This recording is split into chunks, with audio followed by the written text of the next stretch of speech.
Hi, I'm Kimberly HayDay.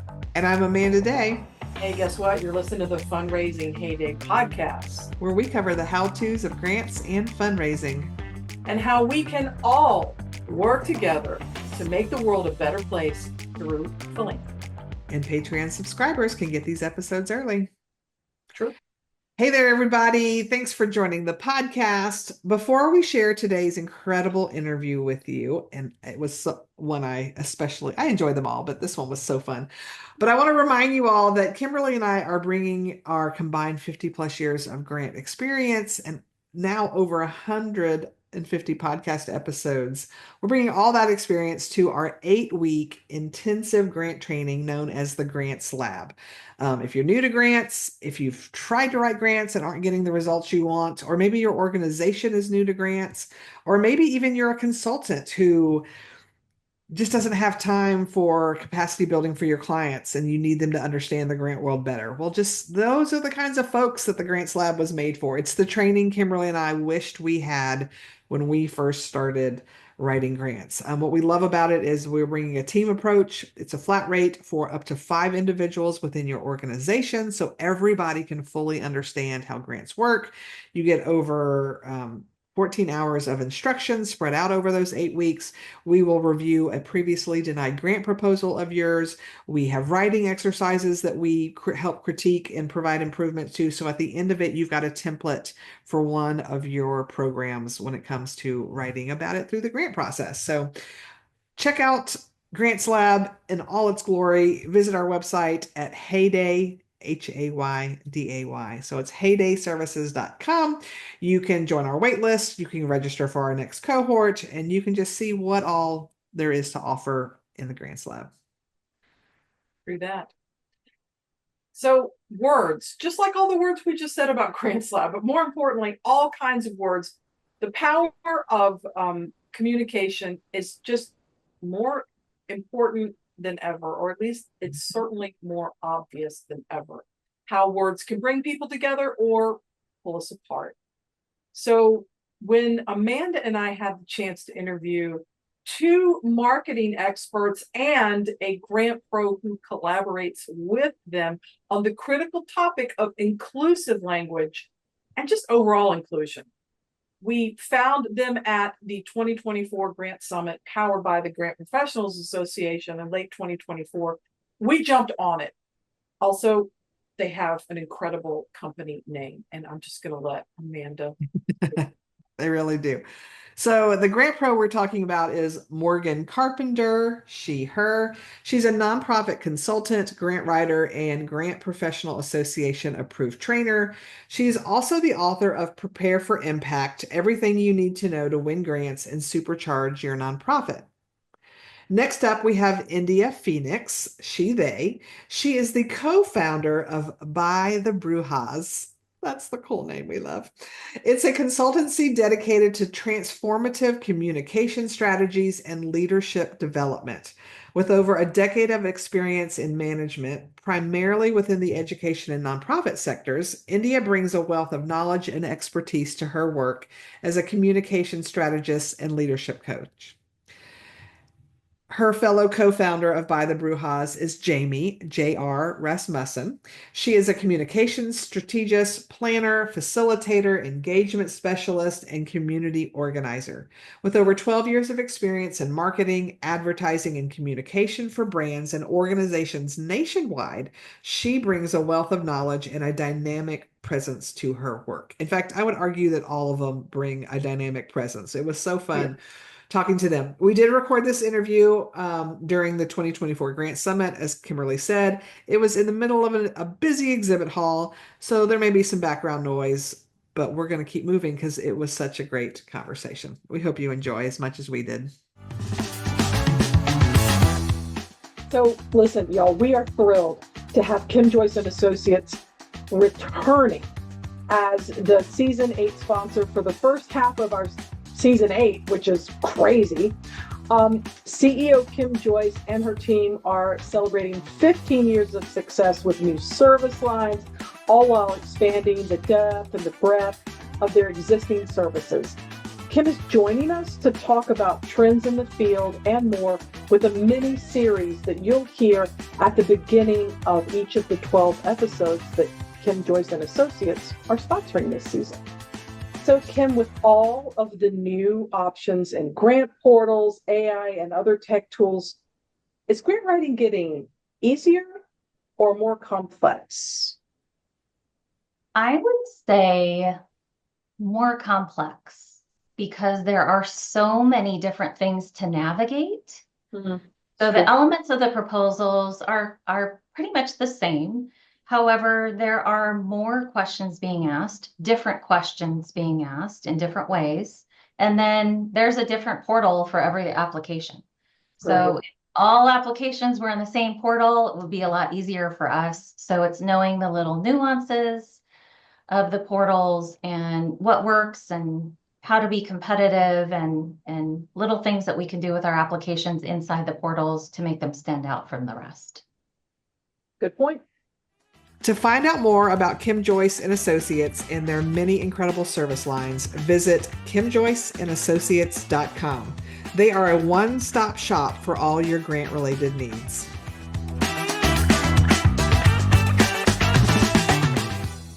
So first up, welcome.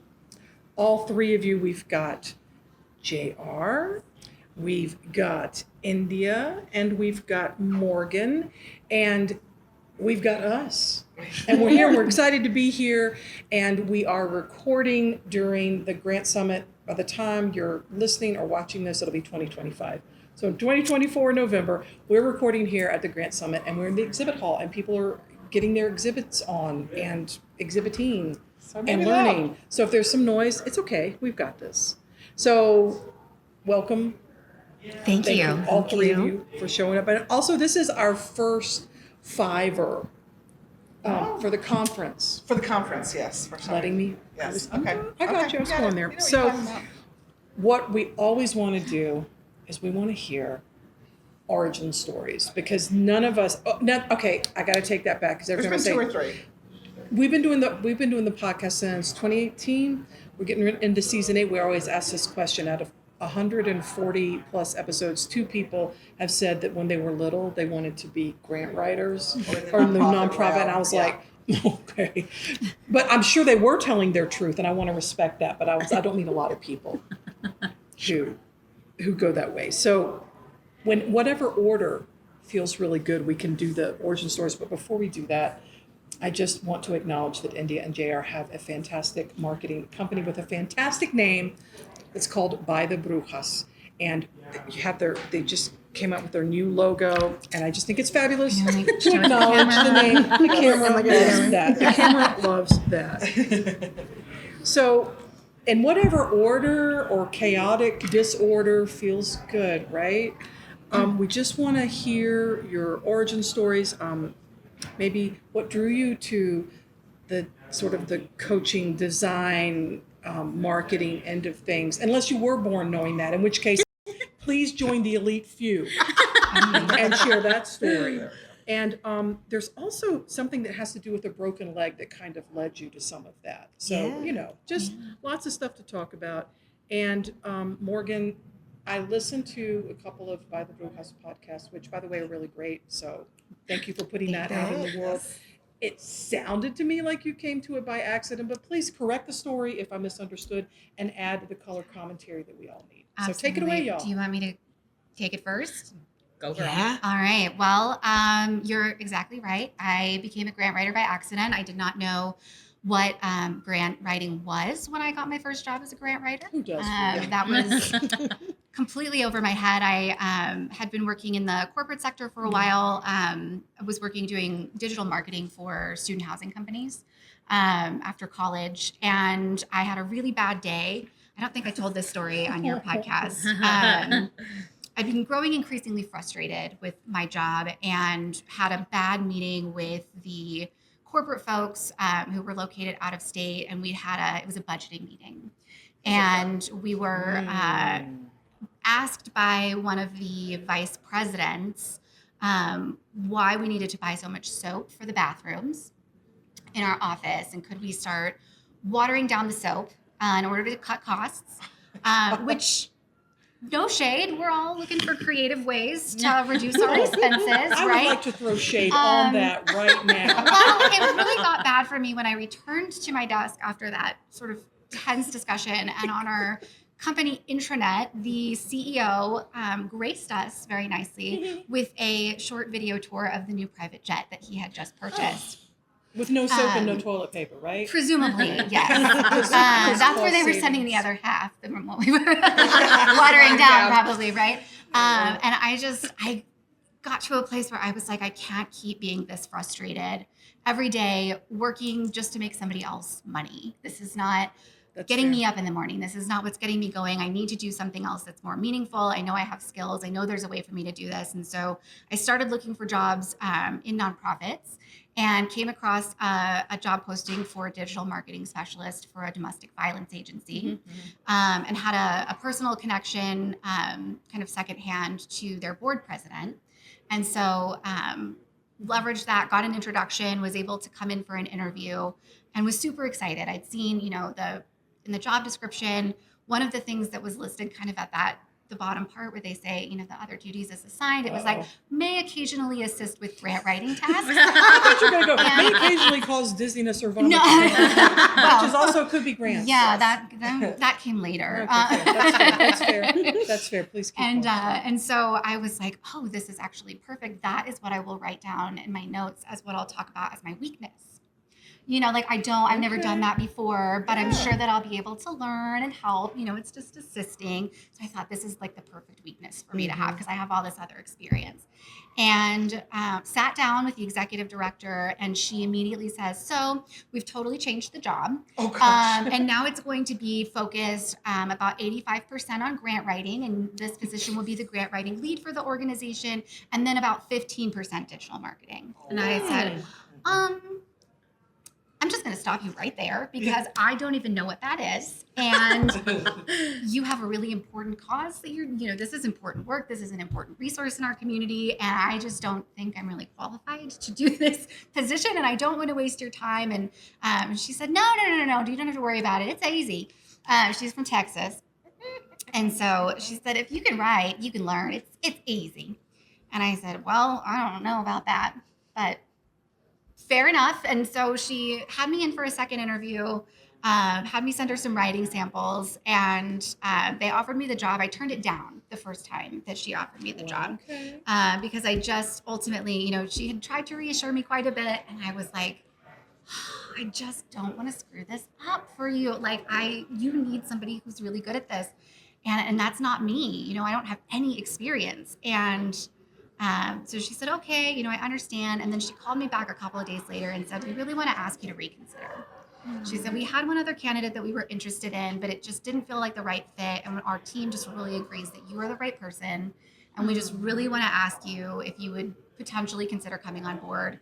And I said, well, I guess this is the universe maybe telling me, you don't normally get calls back asking you to reconsider after turning down a position. That was the first time that had ever happened to me before. And so I took the job. Luckily, she was right. I was able to catch on pretty quickly. And I was very, very fortunate in her that she was a fabulous mentor to me. It was really supportive in helping me to develop those grant writing skills. And I was able to grow quite a bit. And then moved on later after she retired to a different job where I was doing a lot of capacity building work with nonprofits, training, and really using that knowledge that I had gained as a grant writer in terms of nonprofit best practices to be able to strengthen other community organizations. And then a little while after that, flew on my own, hung out my shingle, and now I'm consulting. Met Jamie at that position, and we're still fortunate enough to be working together. And that's also how I met Indy, not as a colleague, but in a different way. I guess I'll let you all share that story. Yeah, what a great leader. A little segue for you. I know. I feel like, well, now I have to speak. So you had mentioned our business name, By the Brujas. So we are not grant writers. We actually work in the marketing management side of things, primarily with smaller businesses and then also nonprofits and social enterprises. So we work a lot in the service sector. But I want to talk a little bit about our name and how we came to be. First, though, I want to talk a little bit about our connection to Morgan because it's so great that we're here. This is now our second time presenting at this Grant Summit, and we met Morgan when our business, I think it was our first thing we did. Yeah. Right? So it was our very first thing we had done as a business.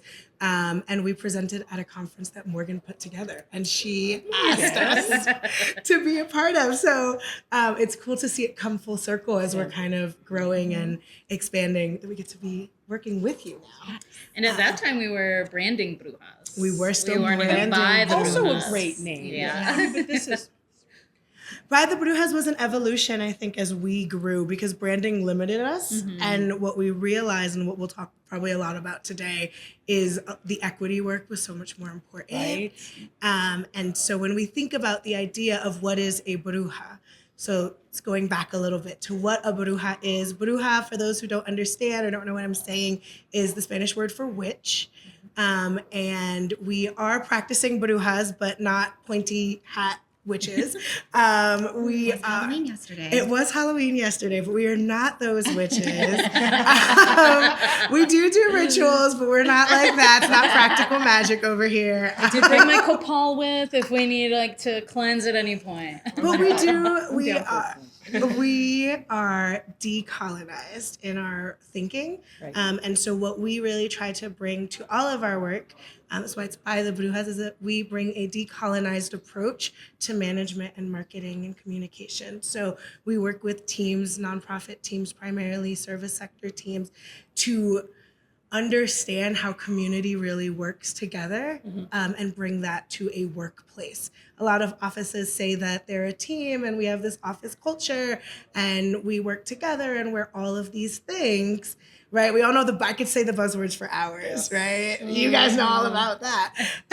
But it is really about a decolonized perspective. And so in reference to this broken leg theory, I don't know how many people are familiar with this, but the first marker of civilization is not all of the buildings and working together and all of, what we think of as markers of civilizations, although those were parts of it. The actual first markers of civilization were a healed broken leg. That is when archaeologists say that civilization began. Because what a healed broken leg specifically indicates is that they had to take great care of that person, right? And we're not talking a cast, throw them in a cast, put them on crutches, and they're gonna, walk along for 6 to 8 months. We are talking about hunter-gatherers putting someone on their back, figuring out what to do, the kind of things, the mechanism to set a leg, to keep it elevated, to keep it protected, to keep that person's pain management down. That is what civilization is built on, is to protect and to bring people along. And so our work truly is to bring people along, all people, the most vulnerable of people, and keep them protected. And so a lot of our work is really working with more marginalized communities. And I hate that word so much, but it is the familiar word, but really with the disempowered communities, the more vulnerable populations. And we do our best to heal them and bring them along up to the top. So that is our backstory of our name and who we are. In terms of our origin story, this is your favorite story to tell. Can I just say real quick too? I think I could just sit here all day and just listen to you talk about it's beautiful. Yeah. Thank you for that. Thank you for listening. But let's hear the good origin. No, that's a great This is segue though, great. because I met Morgan from working together at a nonprofit and immediately became like besties out of that and shared work wives 100% in doing a lot of this work. I have a background in corporate advertising, and so I had moved here from Chicago and eventually ended up working at a nonprofit with her where I was still practicing marketing, engagement, and that was my focus of work, but definitely very different than in a for-profit space. So Morgan was definitely a really great colleague, work wife, all the things to help me navigate some of these spaces. And then her marketing background was also super supportive. Together, we make one graphic designer, one really good graphic designer. Just the other day, you were helping me design something. So like that's how Morgan and I met. And then after I left that nonprofit, I started doing more community organizing work specifically with communities of color. And one of our events that I had helped organize was a Women of Color networking event. And this is where I met Indy, and I saw her at this space and immediately was like, we're best friends now. Give me your number. After I've had like 2 margaritas, I'm like, give me your number. And what are you doing next Thursday? Let's put it in the calendar. This is exactly how it happened. This is exactly. I'm like, we're putting it in the calendar. That's right. We're going to meet up next week. And that was it. And then like, Didn't text the whole time. Prayed to Just both God showed that up. like we would both show up at this same coffee shop and be there. And then lo and behold, we did. She And now says here we are. that, That's the but best. I think she might have been following her around. I mean, I am quite clingy. As she could probably attest to. You force friend, I force you to work Yeah. Well, I coined the on term projects. force friend is You the bring term. us along. Yeah. That's right. And so then with my relationship with Morgan and that job, we were both trying to like navigate kind of like systems change within this organization, right? We worked there in 2020 during the pandemic after the murder of George Floyd. It was a predominantly white organization. And it was just this time where we really needed to finally start talking, about equity, basically. And as like essentially one of the only people of color in that space, it ultimately ended up becoming like part of my job to start talking about equity. And I introduced like the equity committee, right? We did an unconscious bias training. I brought all these things in to be like, y'all need to learn.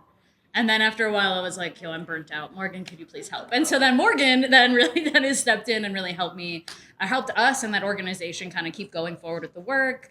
She's much more graceful at introducing it in those spaces than I am. So it worked out really well as like partners in the work. And then that's how we got here. So the conference that Morgan had put on that was smaller in Northern Colorado, we were able to then start talking about inclusive messaging and marketing, and then, continued to grow. We went off on our own, Morgan went off on her own, and it was like, we need to keep talking about this, and more people need to hear about it. And that's how we got here. From Nice. force friending and Yeah, I collect people too. I'm Yeah. like, we're being friends for life now. I feel like you we are collected friends now. I did kind of collect you. Yeah, Jamie was one of 6 guests at my wedding. hmm Oh, Yeah, so Or- y'all yes. jealous. I was the only person not in like the same, like a organized outfit. I was like, I remember was texting an you being accident. like, what color are you guys wearing so I can like coordinate kind of like. That was an accident. The photos turned out beautiful though. They For did. myself They did. included. Yes, I love it. I love You did some it. good action shots. Talking about hair flowing. That's I great. love that. That's got to be one of my favorite origin stories Yes, so far. all the intertwined. Thank you for sharing. Yes, Oh, beautiful. Well, JR in India, this question's for you because you specifically lead entire workshops on the topics of inclusive language and messaging for nonprofits. And obviously, as grant professionals, language is something that is so very important to us. But for people who are not familiar with your work, can you give us some examples of poverty porn and white saviorism and what it looks like in language to move towards asset framing, empowering language, and ethical storytelling? Because for many of us, we're writing about The needs statement. And yes, the and we're grant. writing about communities that we may not necessarily be a part of. And I know I don't ever want to say something that is incorrect or offensive, so this is why we need to learn. Yeah, absolutely. I think I love this work. I love talking about this work because I think that oftentimes people who don't have the lived experience feel really uncomfortable having to talk about the lived experience because with the best of intentions, right? Wanting to communicate and understand without being offensive, right? And I think that there's a big fear of being offensive. And the truth is that the people who have the lived experiences need the resources. And so that, I think that discomfort is something that as professionals, we just need to really work with and understand and like pack up and put in a little box for a little bit. Or if you're comfortable and you're in a space where you can lean into it and understand and get to it, but sometimes we got work to do. So you pack it up, put it away for a little bit.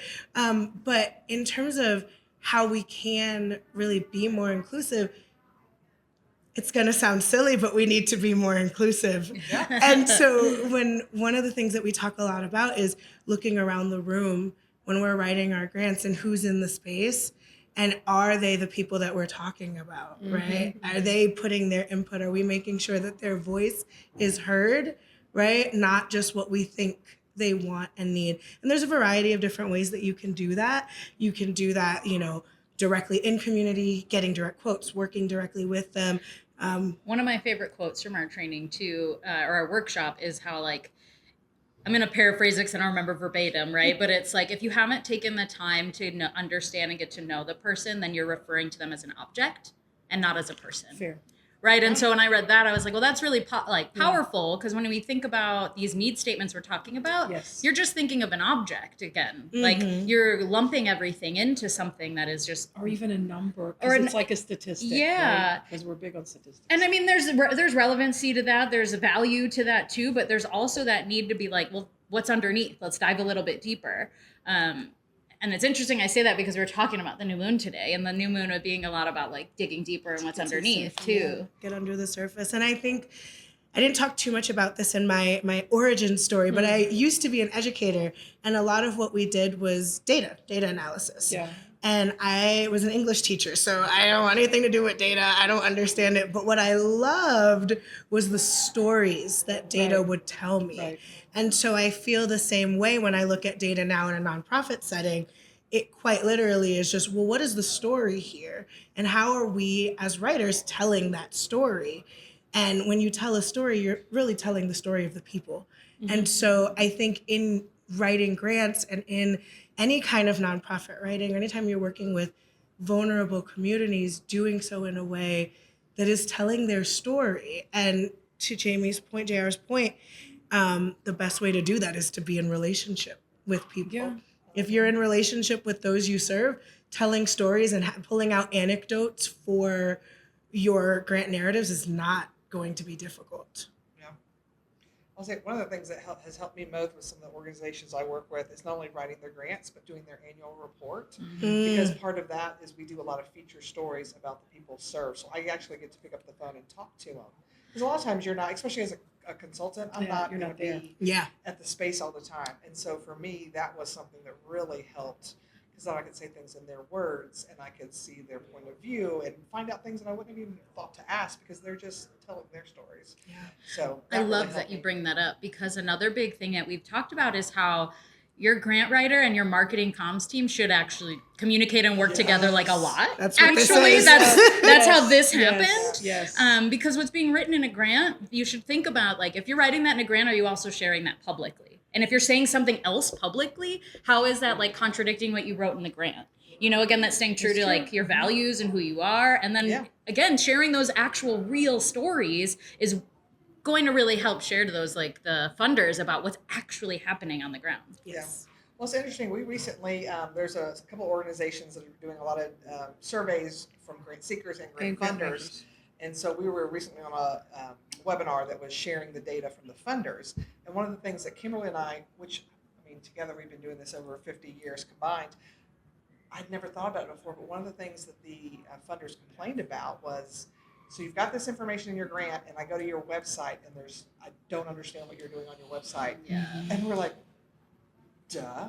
It doesn't. Because there's usually not a big, especially in medium-sized or larger organizations, you're not even in the same department, you're not maybe in the same building, and But how many grant applications do you see that don't ask for the web address right up at the top but with the contact information, right? Oh, they're looking. I mean, and again, it was one set of respondents to one survey asking one question, but that kind of blew our minds in terms of, hey, as grant professionals, why don't you walk down the hall or pick up the phone or text or whatever, or send a little Slack message and figure out how you can get together to share that information on your website. Before we move to the next question, the sun is sunning, as the children will say. Do we need to take a minute to sort of shift around? Because we can do that. I was like, is it just me? Or you're being blessed? I'm like really short, so it's actually not affecting me visually. So unless it's affecting your camera. No, not at all. And But Morgan, are you? I will allow the ray of light to hit me. Because we can, we'll just, it's just rolling, we can edit, it's fine. I just saw it sort of. Morgan's like, I need that. No, I'm short, so I see it, but I'm like, it's actually like right above okay my with line it, of it's sight. I love it. It's going to keep moving though, so I'm not sure where it'll be. I'll So be at there. any point, if you start to feel uncomfortable, just say, hey, it's time for us to move, and we'll just do this little thing. Little And reset the shimmy. camera, it's no big deal. Okay, cool. No, I'm good. So. Because as you can see, I don't spend a lot of time in the sun, so I'm very aware where the sun is. Same girl. Same. I'll turn into dust and matter, and I'll hiss. I was gonna say, It's you'll gonna be know I bad. need to move when I start to get the sun rash. Yeah. I was like, sounds like Morgan too. You know? It's a thing. It's a thing. So actually, the next question is for Morgan, unless there were other things that I didn't mean to cut anyone off. No, that's great. You great? So Morgan, as one white person to another, what advice would you give to white people who want to engage with other white people to talk about having intentional discussions about language? It's something that's a priority for me. I find it extraordinarily difficult, and I also find it interesting that white people don't want to be called white. So there's all kinds, and I'm also like, what else would you call me? But I mean, We're default. Yes. yeah. Right. I think they're or I've had someone say, "Oh, you're a European American." I'm like, well, not. I don't think I'd be. I've never been to Europe. I know. I'm hope not to going to go walk someday, into a but- bar somewhere in England and they'll be like, "My sister." people. That's not how it works. So, anyway, with all that, and I feel like, and a lot of people who are members of the Grant Professional Association, still majority white, and these conversations need to be had. And any advice that you could give me, give Amanda, and anybody who's listening. Yeah, absolutely. Absolutely. I took some notes this morning as I was trying to organize my thoughts around this because you had given me a heads up that you were going to ask this. And I thought, I'm going to make this into an 8-part episode if you let me go on with this for too long.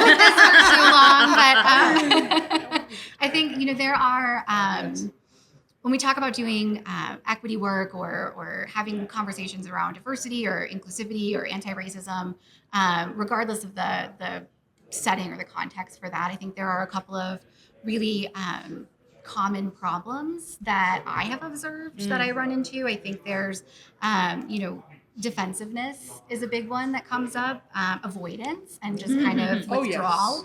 And then ignorance, right? Just not really having the knowledge, not really understanding. And for me, a lot of all three of those things and how those things end up manifesting is through guilt and fear and shame. And also I think with a healthy dash of perfectionism sprinkled in there as well. That's one of our favorite white supremacy cultural values is being perfect all the time. And so we, if we don't know that we can do it exactly right, and we don't want to do it at all, or we don't think it's worth doing, we get a little defensive. And so, or we want to read another book.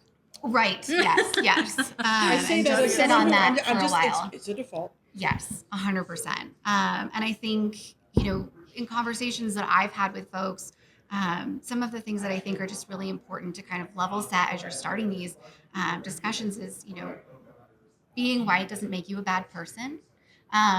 You didn't ask to be born white. You didn't ask to be born with the privilege that comes with being white. I think even if you sort of follow that into a different direction, sorry, that's one of my fellow GPA Colorado chapter board members. I had to wave at. We're recording live at this yes, event. we're right. Let's don't pretend it's not happening. But yeah, I think, being white is not a bad thing. It doesn't make you bad. Privilege doesn't make you bad. If I need to have guilt because of white privilege, then, kind of along those same lines, did someone who does not share my privilege or that racial identity do something wrong to be born that way? No, right? This is just the situation that we're in. It's a crappy system. And it's bigger than any person who's an individual, but it doesn't make you a bad person. And I think, because of those big, that system that we operate within, we have to really accept that we're just never going to be perfect at this. We're never going to get all the way there and be able to do equity and become totally anti-racist, because that's just not the culture that we live in, right? That's not the way that we were raised. It's still ingrained in us, and that's okay, right? Accepting that you're never going to be perfect and that you are going to get things wrong sometimes can be really freeing, and being willing to make those mistakes, I mess up all the time, right? I say really stupid things. It takes me forever to understand. These poor women over here are probably like, Morgan is such an idiot. You should hear all the things that she says. But you learn, right? You learn over time. It's just about having that learning mindset. And I think it's really important too to understand what is the difference between guilt and responsibility. And I think we had this discussion once, Jamie, over margaritas, perhaps. I'm sensing a theme here. If yes. I could, margaritas. I'm sorry. Go ahead. Just What are you doing may or after may this? not enjoy a margarita occasionally. Morgan and I would have happy hours that would turn into 5 hours. So we call them 5 happy hours. Yeah. Yeah. Happy. It was a bundle. You were bundling the That's happiness. right. We both talk a lot. I think you can see. But yeah, and I think the analogy that I shared was between, when you're thinking about guilt versus responsibility is if you imagine that you're driving home of an evening after work and it's the sun is sort of starting to set and it's got that lovely glow and you're making sort of a left turn, right, off of a light. And as you turn, the sun shines into your face, kind of like, if, Like it's it doing might right be- now, like it right? might be How so doing right relevant. And We planned. you grab the thing and you go, and then all of a sudden you hear this crunch as you turn. Yeah. And you realize as you slam on the brakes that what you couldn't see because of the sun shining in your eyes was that somebody was in the crosswalk and you've hit them. Oh. And that's horrible, right? We all have this feeling of panic. We're thinking, oh my gosh, oh my gosh, oh my gosh. And you want to make sure that they're not hurt, right? You need to, what do you do in that situation, right? You stop the car, you put on the flashers, you get out, you call 911, you figure out how to repair the situation, do what you can to fix things and be responsible, right?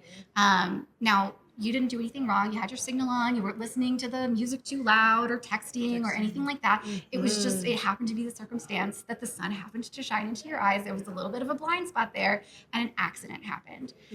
So do I feel really bad that accident happened? Yes, of course, right? Somebody got hurt. But I'm not a bad person for having done that unless I just speed away or get out and yell at the person who got hit and say that it was their fault or Unless you're aiming at that person because you don't like them. correct. Yeah. Yes, correct. I'm exploring the options. That would be wrong. That would be very wrong. But I think that's kind of, for me, if we think about it in that way, it takes away some of that fear of messing up. Because, being born with privilege, and we all have privilege of different kinds, we're always going to have blind spots. We're always going to have those learning opportunities. And I think, most people in general, and probably most of the folks that are listening to this podcast, don't want to be racist. I know I don't, right? I have racism. That's a fair assumption. Yes. We are, but we don't want Most people don't. And I think it's so uncomfortable and it can be really hard when we make those mistakes. We feel bad, we feel guilty, we feel awkward or embarrassed.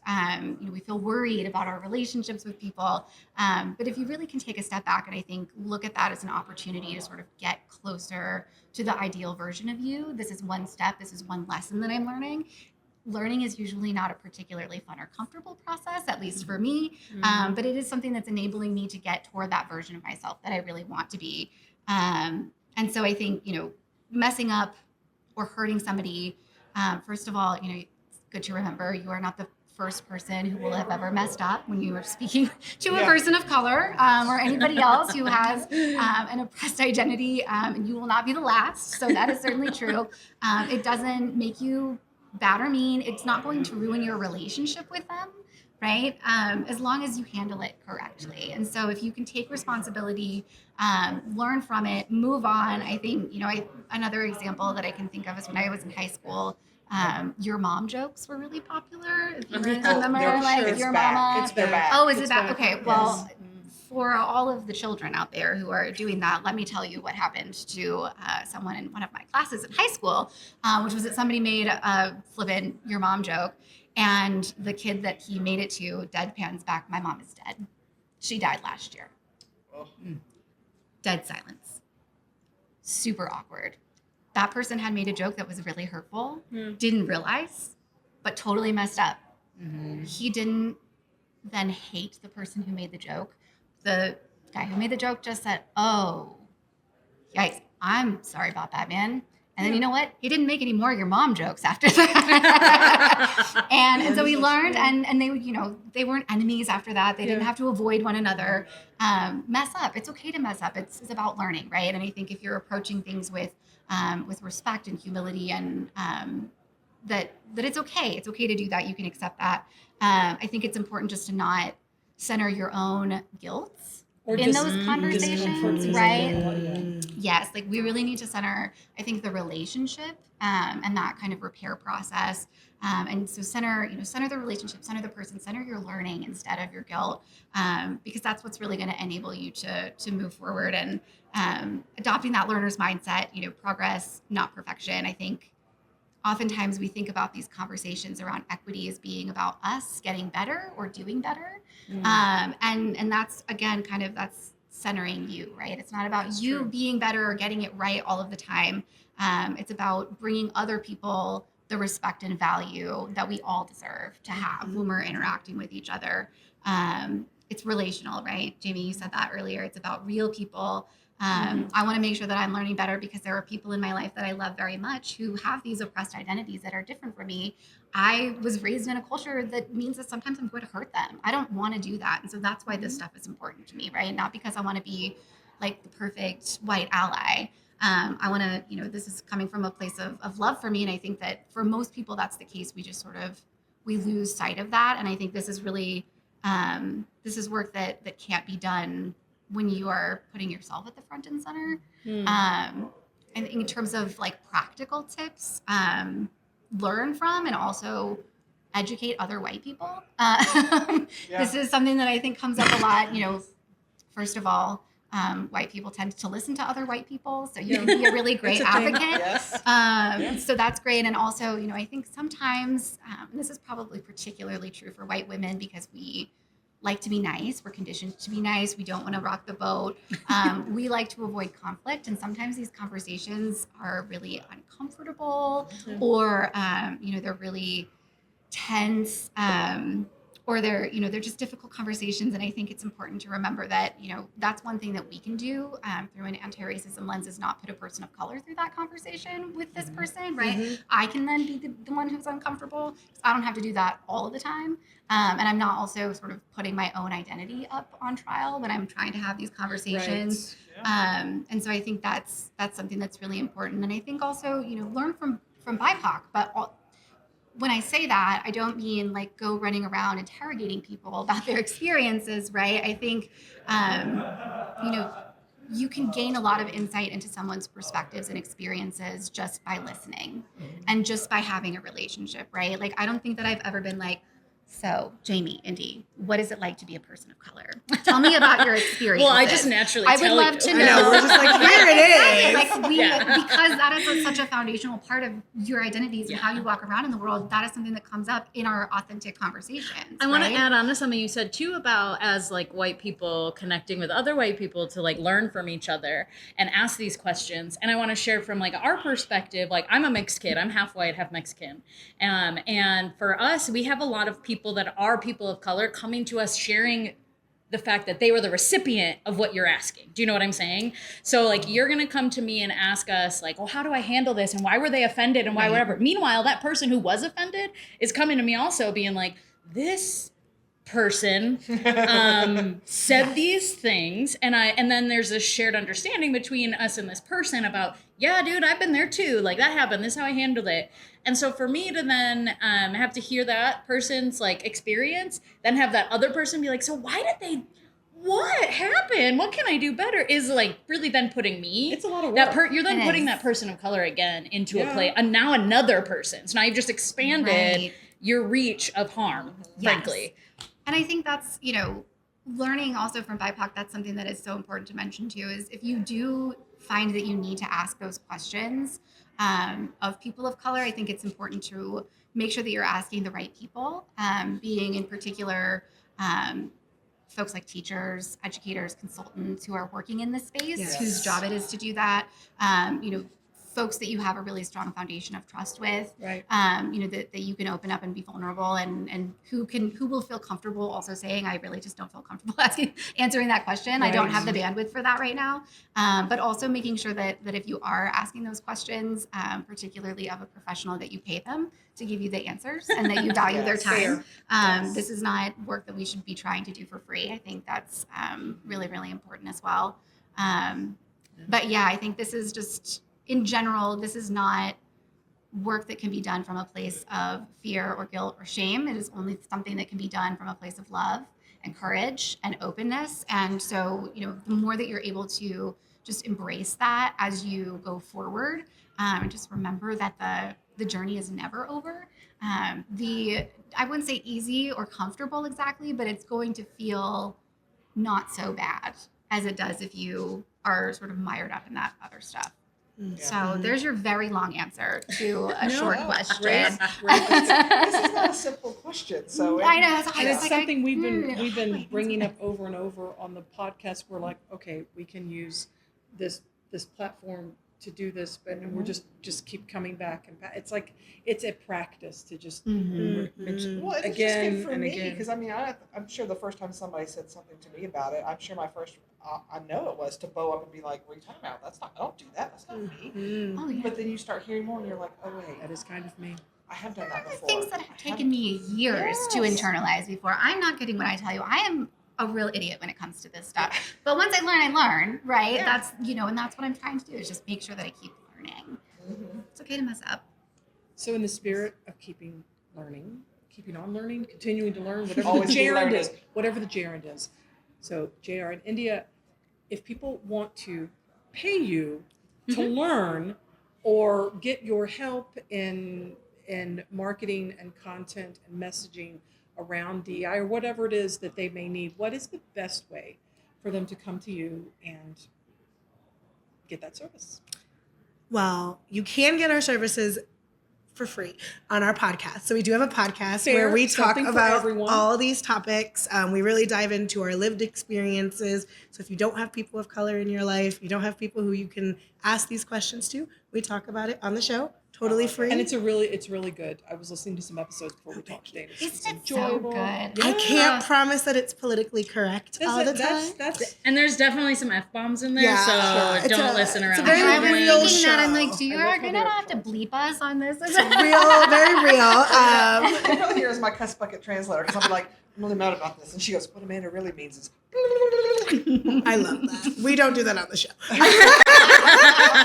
It's our one unhinged place. But so if you want to listen to our show, it's just By the Brujas. And then you can also find us online on social medias at By the Brujas on all platforms, and then bythebrujas.com. And you can book us, connect with us. We love to talk about this stuff. We love to do the Marcom side of things. We also love to be internal. It is truly, truly a tree, if you will, all connected. And I think another word, like a phrase we use, is that we like to be considered more partners, not just contractors, Yes. right? So Okay. knowing that you can because in some spaces as a contractor and be like, I hired you for this one project and then peace out. Yeah. For us, it can be like, we can continue to connect over time as you continue the learning journey, right? Yes. Things are going to change, more stuff's going to happen. Catching my language here. More stuff is going to happen in the world. the struggle is Right? Ongoing relationship. Right. And so that's something we really want to encourage with all of our clients and partners, because stuff's going to change and you're going to have questions, right? And so here's some people you can pay as you have questions. We do coaching. We do that one-on-one coaching with someone who's maybe Nice. a solo marketing team at a nonprofit, which is very common, right? And who can they talk to? It's I'm a marketer, but not everybody in my workplace is. And how do I talk to my donors about this? And how do I get my CEO to want to do blah, blah, blah, or what have you? So I think being able to connect with us will not only be super fun, but We're so also great. an opportunity to learn. And for those who aren't familiar with the word bruja, it is spelled BRUJAS. So the J makes that H sound. And it's on the front of your the It things that I'm ending. Yes. By the Ooh. Brujas. So beautiful. And we'll link it in the show. Yes. Beautiful. Awesome. And Morgan, where can people find you? Yes. So you can find me online. My website is carpenternonprofitconsulting.com. Long, but easy to spell. Sure. And that goes over some of my services. I do grant writing for folks. Obviously, I do some nonprofit coaching. You can book a single session or put me on retainer if there's just general kind of nonprofit advice. I do strategic planning and retreat facilitation, training, some different things. So would love to hear from folks if they're looking for support. You can also purchase my book, Prepare for Impact, everything you need to know to win grants and supercharge your nonprofit. That is on Amazon. There is a chapter and some content in there around inclusive language and messaging and asset framing for grant writers. So that can be a helpful resource as well. And then, sign up for both of our newsletters, I think, because we'll talk about if we're doing this workshop again or others that are similar in the future.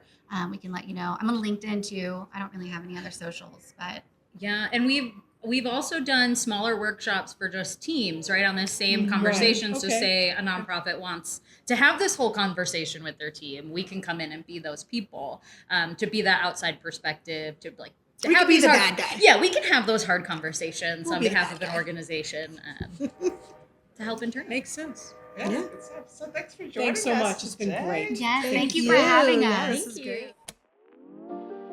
Thanks again to today's sponsor, Kim Joyce and Associates. If you want to learn more about their many service offerings, visit kimjoyceandassociates.com. That's KIMJOYCE and associates.com. I pretty much say this after every interview that we have, but I learned so much. I always learn so much. It was a fun interview, but also incredibly informative. And I love the way that we could just dig in and talk about things that are sometimes uncomfortable or off-putting to even start, but ways, strategies, communication strategies to really power through and to help us all get to where we need to be together. Yep. We're honored you chose to spend time with us today. We'll see you again in 2 weeks, where Kimberly and I are going to dive into some of the changes in the OMB with all the 2 CFR Part 200 stuff and federal grants in general. So we'll see you soon for that exciting topic. See ya.